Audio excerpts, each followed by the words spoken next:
Today on Conversational Liner Notes with John Roy, Cooking for Sam by the Steady 45s. Featuring two classic Sam Cooke songs reimagined in a Rocksteady Ska style, Moovin Groovin and Whole Lotta Woman are completely reworked in a way that feels fresh and exciting while still retaining everything that made the Sam Cooke originals so unforgettable.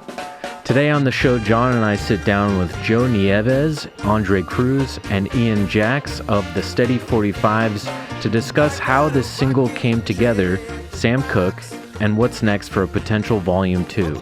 Jesse Wagner of the Aggrolites also calls in to deep dive about how his vocal on Side B came together. Well, yeah, hopefully Jesse joins in a minute. But in the meantime, we've got Andre, Joe, and Ian from the Steady 45s, who just released their brand new Sam Cooke single that is coming out. When's this dropping again, John? It'll be out tomorrow, so it'll be out by the time whoever's watching this. But yeah, tomorrow for Sam Cooke's birthday, right? January 22nd. Love that. So yeah, I dug into this for the first time today. This is just like absolutely killer. Like has that soup. I mean, you guys already kind of have like that really cool like original 60s kind of rocksteady ska sound, which paired with Sam Cooke, it is like the perfect pairing because it's like a lot of the music from that era, especially Sam Cooke's music, it kind of shares the same sort of like kind of sonic qualities as like, you know, like original like old school ska and rocksteady stuff. So I mean, you guys are just like a perfect fit for this material. Tell me, how did you guys come up with this idea, and especially I wanted to ask, how did you guys arrive at these songs? All right. Okay. So, damn, this can go. Let's keep it a simple version. So this going back to like why we met Andre and how he joined the group. What do you remember about that, Dre? Yeah, so I mean, I remember, I got that call. Shout out my cousin one time. My cousin reached out and said, "Yo, my buddy Joe from the Steady 45s is going to reach out. He heard some of your stuff." And I said, "Bet, that's cool." Joe and I had the chance to talk over the phone. He said, "Well, why don't you come on over? Let's talk a little bit about this project. Let's see what's going on." I come from a soul music background, you know what I'm saying? So don't get me wrong, love rocksteady, love reggae music, love ska. And I know soul, you know what I'm saying? I know Stevie Wonder, I know Sam Cooke.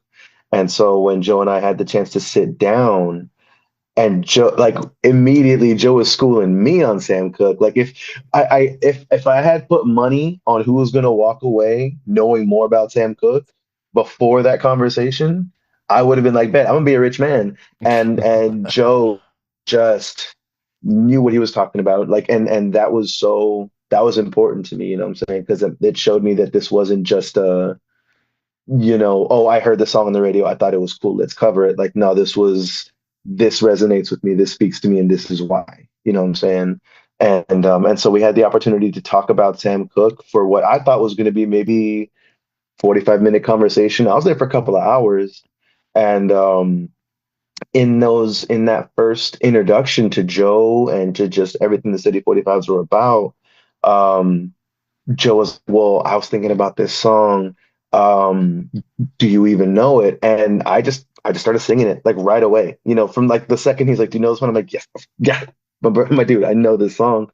And just track after track, he's showing me this incredible instrumentation that is also lovingly tributed to Sam Cooke. And I mean, that for me as somebody that really loves that sound was so important to me. So I mean, I'm not gonna sit here and lie to you. Like, I couldn't tell you why Joe chose those songs in particular, but I mean, these ain't your typical radio Sam Cooke tracks. You know what I'm saying? These aren't the ones you're hearing on a movie soundtrack. That's why this is the stuff. That's why I asked, because like to the extent that there is like any deep cut Sam Cooke songs, I mean, his whole catalog is like so famous now, and he has so many amazing songs. But like, if there could be like deeper cut Sam Cooke songs, like you guys picked them. Like that's what these Yeah, are. okay. Man, I'll let Ian jump in after this, but it just goes back to even like before the 45s for me because I was a punk rocker, like pretty much, like lived, morning to night. But the moment I kind of heard not just Sam Cooke, it's actually Soul Stirrers, his first project. I kind of got introduced to like gospel and just this whole other world that I didn't realize existed. Like truthfully, gospel is probably like the first punk rock, kind of thing. But it was just a weird catapult with the harmonies and the segue of how like Cooke led me to Rocksteady and even to before we were called the 45s. There were a band with Ian called the Vinyl Souls, but it was just kind of a weird. I don't know how to explain it, but it was just like a snowball straight into this like whole new world that I didn't know. I didn't really grow up with a whole lot of like soul being played or these kind of things. So in a big sense, like Sam Cooke just kind of had a big impact. And the more I like kind of learned about him, the impact he had on pop culture and soul music, and even just the first crossover artist to come and how everyone came after him, it was just kind of a big deal. And Ian was like there with the beginning, like from the concept of this. It was supposed to be an album initially, but then also like the original name for the Steady 45s was the concept of just releasing a bunch of singles, 45s, Steady That's cool. 45s. So just, yeah, the whole thing. And then I wanted to kind of find a balance between not just, he's covered so much all across the board, not just in Jamaica and everything, but also in just general music. So I wanted to kind of find a balance between some hits and some songs people know, and then also introduce them to kind of like deeper cuts, like you said, because to me, like he wrote so effortlessly, like he didn't really have complex lyrics, and he's never been. The impact he has is his voice. Yeah. That was the first time that I understood some people are just born to sing. Yeah. That's just, he's just like, I'm a big Bob Dylan fan, Me too, it actually. doesn't, I am. He's a great lyricist, but Sam Cooke's the opposite. Like the way he made it so effortless. Like I'm just gonna like express this real simple idea, but if how I say it is, it's gonna have an impact.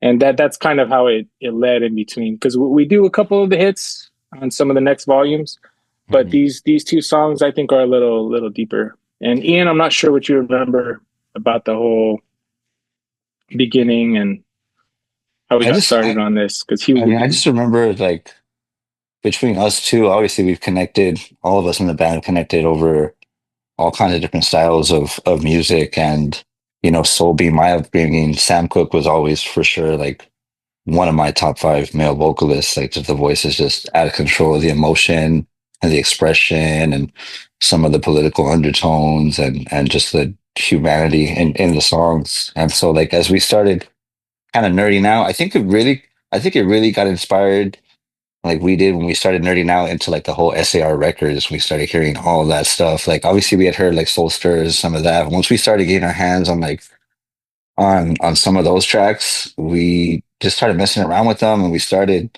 having so many kind of demos of these tracks just for fun, just for our own musicianship and our own craft and fun that we're like, man, we have enough to kind of put something together already. So we just kind of kept pushing on it because it's a big love for Sam for sure from all of us. Yeah, it's wild listening to these tunes because they're covers, and like I said, they're not like the first Sam Cooke tunes that like kind of come to mind when you think of his catalog. But Right. like there is like I almost feel like even if I didn't know these were Sam Cooke songs, I would have figured it out because there's like this like kind of I don't know X factor quality to his writing that like you can tell it's like a Sam Cooke tune. Right. Any great vocalist within a couple like lines, you could tell it's their vocal styling, right? Yeah, yeah, It's just yeah. yeah, Hey, it sounded like Jesse was trying to get on. yeah. Yeah, Oh, I trying to see. hear right now. There he is. Nice. Yo, Jesse. Yo, Jesse, can you turn your video on? Yeah, hold on. Let me. I'm driving home from work right Oh, no Hold on. worries. You can. Can you guys hear me or no? Yeah, Yeah. we can hear you. Yeah. All right, let me get on. That's for sure. Um, Sweet. Settings, camera. Hold on. Yeah. There should be like a camera button. Yeah. Shit. Hold on. He's doing this while going 95 in the Cadillac right now. Yeah. Just gotta. Yo, I'm here. Awesome. Well, we could. Hold on. It doesn't matter. Just you can hear me at least, right? Yeah, we can hear you at least. That's All good. right. So what's going on, guys? What's up, Jess? Yeah, breaking down this new Steady 45 single. Jesse, how did you get involved in this project? Well, my boy Joe Nieves was like, "Yo, what's up?" Hold on, let me get on this. Hold on, dude. Yeah. Yeah, take your time, Jess. Be safe. Yeah. Most important. Yeah, you can call back. You can call back in when you're not driving. If you Yeah, want we to. feel like you're in witness protection right now. Whatever. Can you mask your voice? Yeah, just hear my voice then, because I'm driving home from the barber shop right now. Oh, word. Nice. Yo, what's up? Everybody's there? Okay. Yep. We're all here. Yep, we're doing it. Here. But yeah, I mean, this is at least I'm on the phone. Here. yeah. I mean, this is it's super killer what you guys have put together here. How about John? How did you get involved in this? I was asked about, putting either an album out or singles out with steady 45s on Escape Hatch, and I was like, "And what are you doing, Sam Cooke?" Oh shit! My first band was a soul band when I was 15, so we were playing soul, Stax, Motown, and so like these are all the tunes that we played for hours at a time. Those were like playing all those shows for mods in Long Beach in 1986 and 7 and 8 before I even started doing the ska tunes with Unsteady or Gangbusters or whatever. So like this is right up my alley. This is what I love. And the fact that it's 3 different, like Rocksteady, ska, soul all together. This is exactly what I'm going for. And also the aesthetic of it. It's like, hey, let's put out singles. So the hope is that this is single number 1 out of at least 4, right? Nice. But of course, due to constraints of the current regime and issues thereof, we're going to wait till we can sell some records and then make the next records. Because I'm not about making money. I'm just about making records and having cool shit. Nice. Yeah, for sure. Like, even with John going back, I know Ian was touching on SAR Records. Like Sam Cooke was so ahead of his time. Yeah, I mean, a lot of people don't know he started his own record label. And I would say, like, how crazy is that to think, like, in the 50s, 60s, somebody's already thinking of owning their own rights to, like, their music. And that can send you into this black hole of conspiracy, like Right. him and everything. But I don't know, that's so impactful, like, to already be thinking of that, as a musician. You hear like Prince and later Michael Jackson talk about publishing and all those kind of things. But for him to like kind of figure that out, and Ian was kind of touching, like when we started nerding out on his SAR catalog, it's insane. There's just so much. I don't know if you remember some of those tunes, Ian, but it's just exposure to this like whole other world. And yeah, the original concept for this was to collaborate. Like it was going to be, I'm not sure what it was going to be, but I was trying to imagine different people. And like Ian said, we laid down a bunch of demo versions of this. And this song, I couldn't figure out who. And then like, I'm so lucky I got to like play with Jesse and meet Jesse. And one day it just kind of came to me. I was like, man, I think for the B-side, it's a whole lot of women. I just kept hearing Jesse's like voice in there. He has his own unique sound too. And that's kind of, what we started off. I kind of give him a ring to just kind of bounce it off. And Jesse's so cool and collaborative. And then John, like, yeah, you are, man. Remember? Do you remember that first call? I don't even know if it was a drunken text or call. Yeah, dude, singing it. I don't even know. It might have been in that hot, dude. It was in that hot tub in Seattle, Aquabats tour. If I could actually, I remember. We were showing each other a bunch of like, you were showing me some unreleased stuff, and I was showing you some unreleased things. Now it just kind of came back to me. And Jesse's just so down. I mean, I don't know what you remember about the beginning or you coming to record it. I know Anything you can dig up. at your house, and then you and Eric, like coming down and like me singing, and it was like correcting me on things I like, just correcting it to make it right. And it was like, I don't know if this is gonna be good, but it was good. Yeah, how did you guys record this anyway? Did you guys record it kind of like Yes. like piecemeal, or were you guys together, or like how did you guys do it? No, this go ahead, Jess. It was all done at Joe's house. Joe's house. Oh, Joe cool. Joe like built a recording studio on his pad, and he invited me to sing, and I sang what I sang, but like him and Eric, I think, right, Joe? Yeah, Eric came down for one of the sessions. Yeah, But it was like correcting it, making sure it was right, like making sure that I sang it. That's what I love about Joe. Like Joe joined the Aggrolites for a brief moment and did like one tour with the Aggrolites.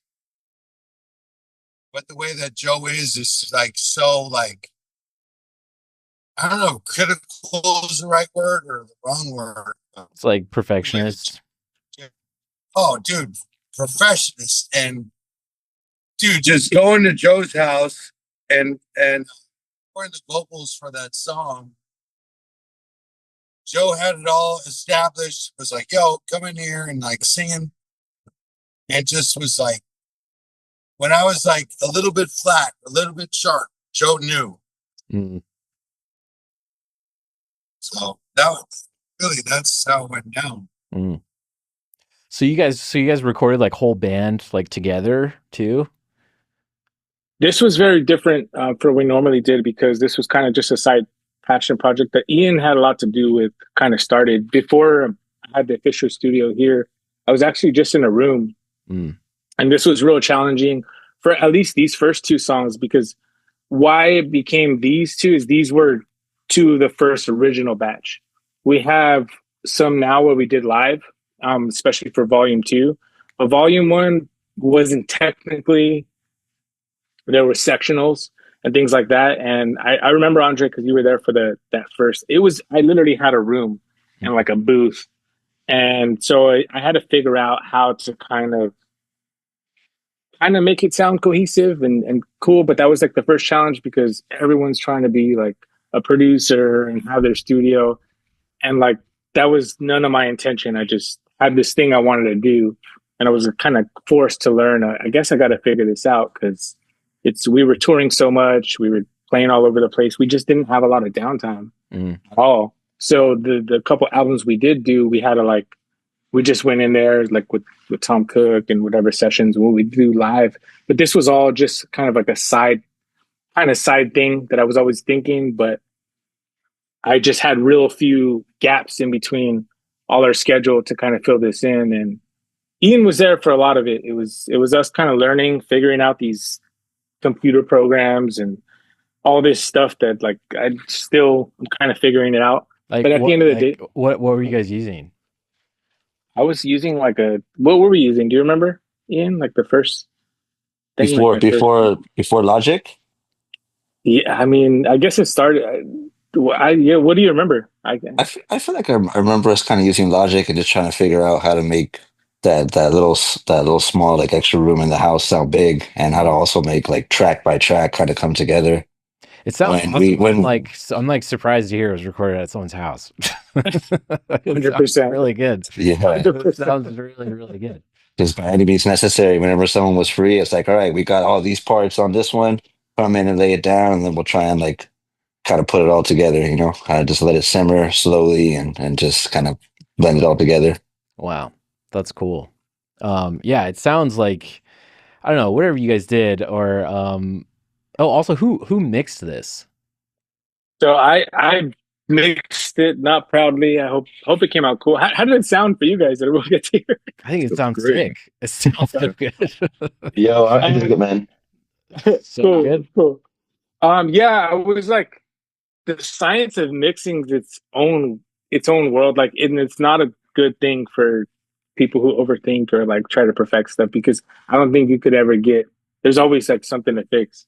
But it's really Brian Wallace, like his mastering. We've been going to him for everything. Oh, big time. So you could Same. kind of like almost get there with the mix, and then Brian Wallace is gonna like land that plane.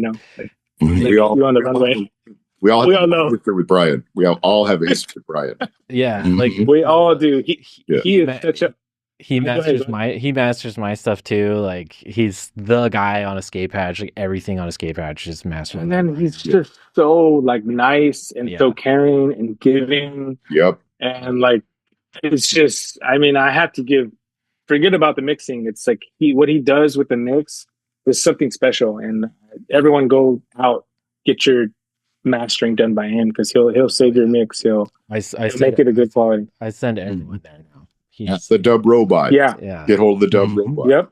Yes. Yep. And he doesn't price gouge. He's just for the love and Yeah. for the creation. Mhm. And that's the whole point of this, is to collaborate and create with people. Because I mean, let's just be realistic. It's real tough to make, real, money. You can get by. I mean, Jess, you said you're driving from work. Oh, we lost Jesse a minute ago. I think We he's lost him? trying to Oh, come okay. back. He's Yeah, he may. comes back in. I'll let him back in. Okay. Well, I mean, that's the other thing, like I know I talked to Jess, and Aggrolites are a big band. He's still cutting hair on the side, and so it's really all about the love and getting all the right people in the right room, and just Yeah. working together like that. So I'm really blessed to have met John, and Esteban actually referred me to you initially, and I didn't think you'd be down. I'm like, oh, this is kind of cool. I like how you are just passionate about stuff and just kind of help whoever out. So it's awesome. And then Chris, I know you kind of showed it, but Chris did the artwork. He did like a super killer job, like on the Artwork's front. so Now you good. gotta crack it open and look at the vinyl inside Yeah. too. And then like John, like these colors, like The I've color never of seen this. vinyl is so sick. Yeah, I it's just- so Yo, we lost our minds a little bit when we saw it. I don't know if Joe knew that was coming. I for sure didn't, but I didn't know it coming either. the day we got him, he called me. He's like, "You have to come over on the way from work." And I was like, "Dude, is everything okay?" He's like, "Dude, just stop by, please come." And I'm like, "Man, what's going on? Is everything good?" And we get there, and boom, two That's like- shots and the tricolor, man. Two shots of Jameson, and he pulls out the record, and yeah, we were beyond stoked on that. Just stoked. I That took me love like it. 3 hours matching the color chips to the actual artwork that we're gonna do. Wow. It's like It's dope, yeah. leather, Very dope. like leather, tobacco, cigar kind Yeah. of vibe almost. Like Yeah. Yeah. I've never seen I love I've it. never seen this. Like it Yeah. came out so cool. So it was like a labor of love and a collaboration, and that's all that I was like hoping for, like initially. So No, yeah. John, you did so good with these colors, man. You got me so stoked. I had to call Ian and Andre right away. Yeah. Yeah. I know. That's why I was like immediately, "Hey, they're coming your way." And you're like, "What? We getting the test pressings?" No, they're coming your way. Like I like immediately. there's nothing I get more joy out of than like getting music pressed to vinyl. So like I love the idea that you guys started a band that was like, what if we started a band where the whole thing was we press 45s? Right. And, Right. and it that. could have gone two ways, because like 45 is like a gun, like that was a cool Yeah. thing, but we like that was That's the real true. thing. Like these are 45s, and this is a steady 45. These are Yeah. steady 45s. Just a note to the whole like beginnings of the Jamaican kind of rocksteady ska blue beat kind of record business, Mhm. just consistent 45s, blanks being spun on the block. Yeah. And seeing what resonated with people and what didn't, and that's what leads to like the bigger pressings. Yeah.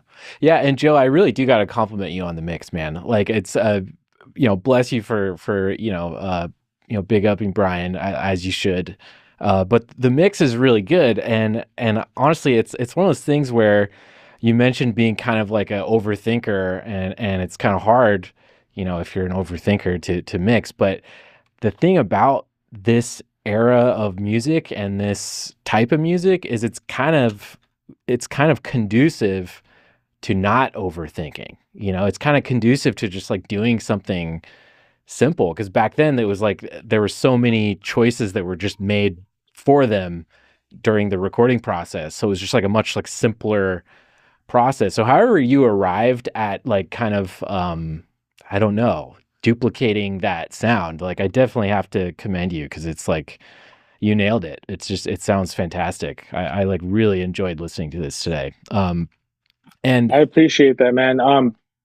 To answer that question, it was just about like, I don't know if I was ever like super like, super satisfied, but I just, like I told Ian and Andre, I was like, if I could listen back and enjoy it, then that's what's cool. And that's kind of how it ended up on these two songs. Those were the first two songs that I feel like I just hear it. Like, I don't know, just, there's just something there. It has nothing to do with me or what I'm doing. It's just about everything coming together. Cause it was a lot of people. If you look at, yeah, like all the musicians, it was a lot of people that kind of really helped out with this. Ian was at the forefront, but this is how Andre and I met and got all these hours. And I don't know, I just listened back and I was like, there's just something here. And I guess let's just not overthink it. Let's just let this kind of go and see what happens.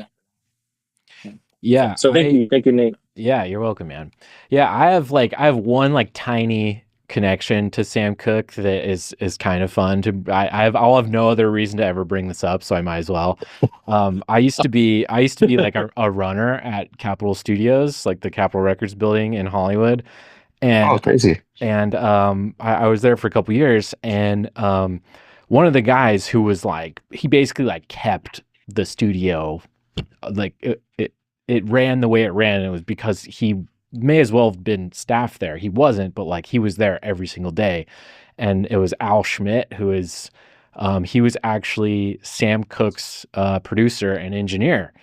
So this guy was like in his like late 80s, early 90s, and he was like still doing it, still producing big band sessions, and still like kind of running the show at Capitol Studios. And it was like that was his like original claim to fame, I think, was working with Sam Cooke. And like he literally like told me personally, like told me stories about like, Can you give me just one little tidbit, like anything?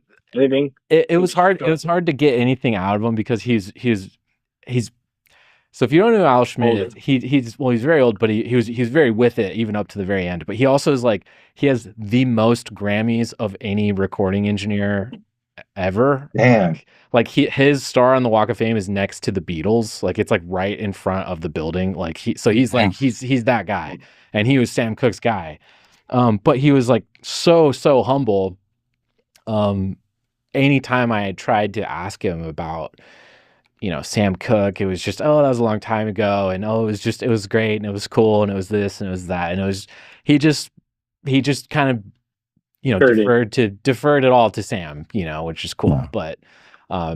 But yeah, I don't know, it's wild. So I've always just like every time I hear any Sam Cooke, it makes me think of Al Schmidt. That's the coolest thing ever. I mean, that's heard about the salt shaker mic, because now you can actually like go on Reddit and figure out what equipment was used for a lot of stuff. But there's not like a whole lot of, like, I know I heard about the salt shakers and the live things and all that stuff. But that's insane to get that access. Yeah. In some of those SAR like recordings and comps, there's like little cuts of Sam in the studio, like you could hear him producing. And this is like, there's very few interviews with him and like a couple like pre-recorded live performances. But Ian and I used to nerd out on those little in-betweens that you could hear of, like, there's his brother LC Cooke has a lot of recordings, and you could hear him talking, and you could kind of get he's even kind of saying like, oh, don't say it like that, say it like this. Like, so there's not a whole lot of access and to get into that background of what they were doing, and that's what fascinates me, even about somebody with like on working with Andre, because sometimes you just don't need all these bells and whistles. It's just this, you just need the simplest form and this person to bring it out. And I think Andre for sure does that every time we work together.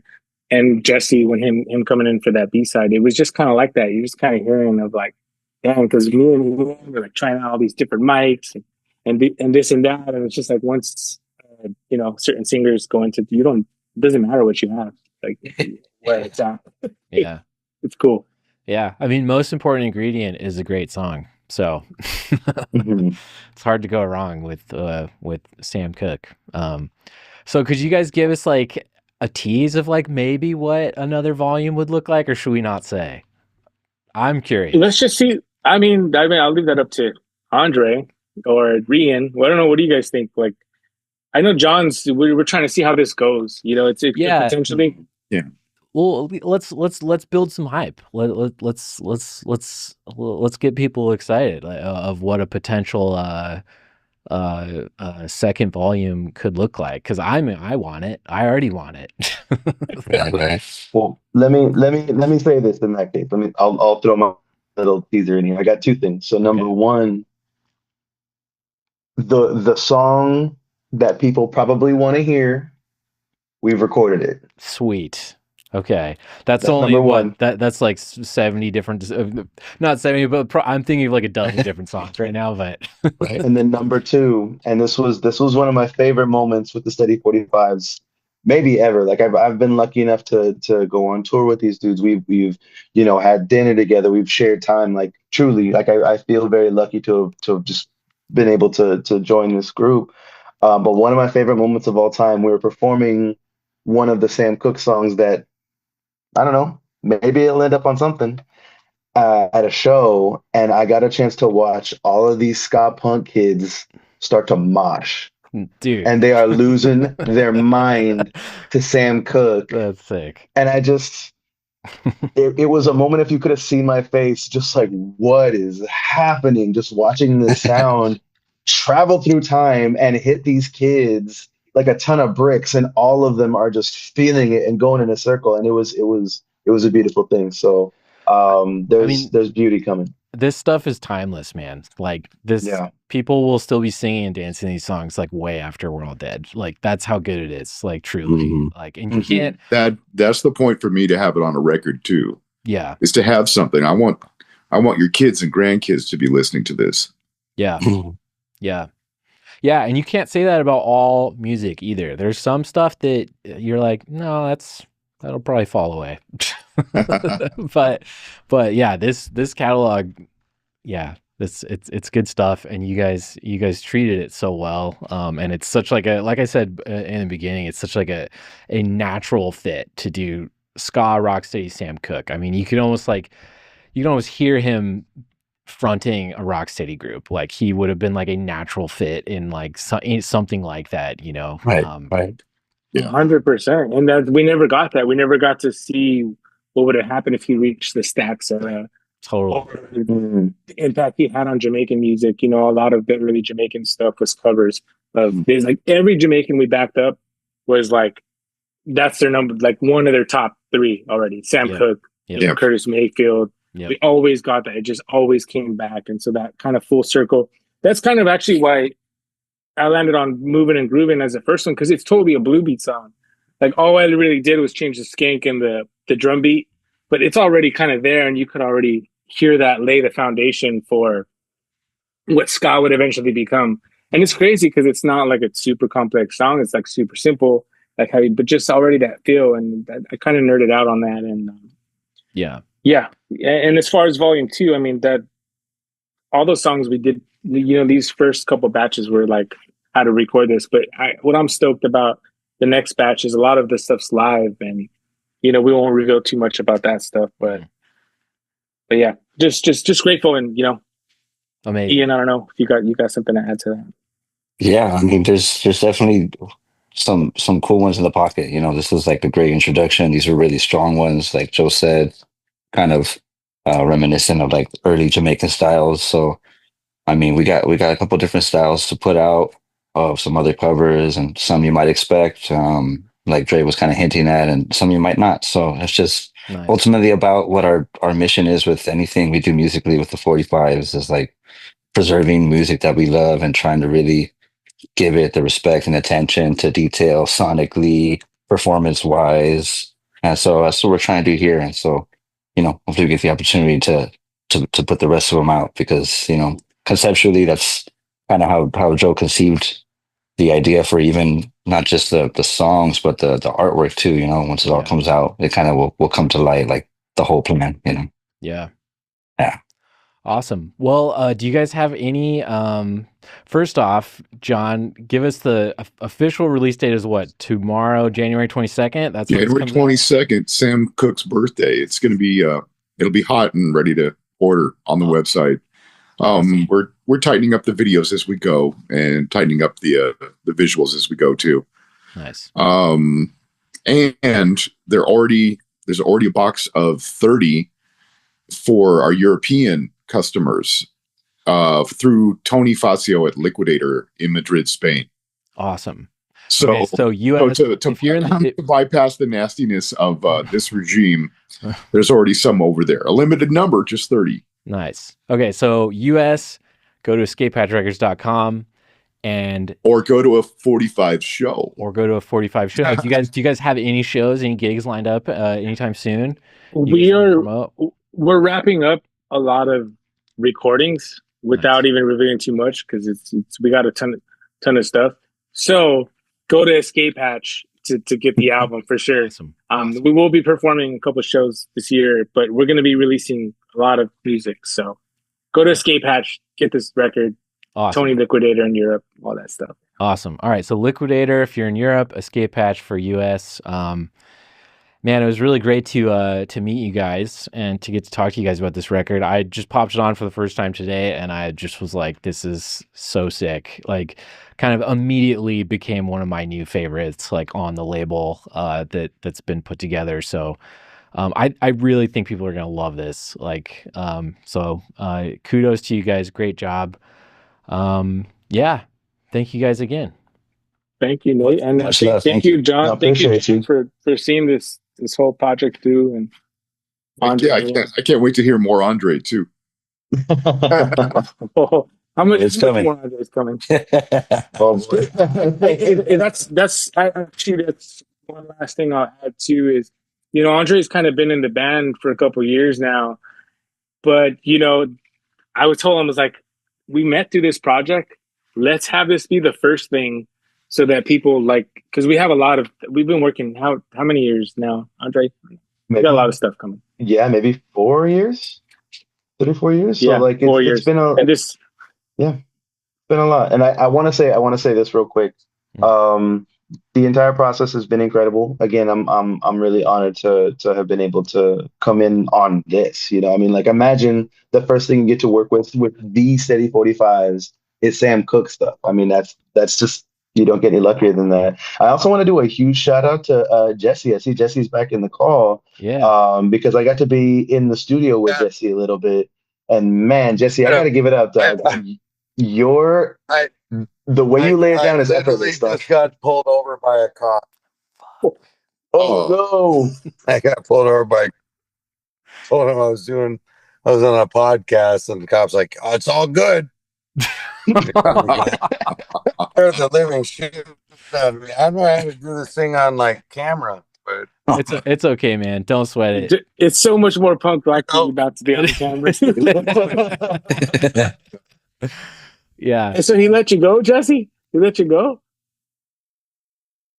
Yeah. Did you get a ticket or anything? Did we lose him? I don't know. It says he's still there, but I can't. To be continued. To be continued.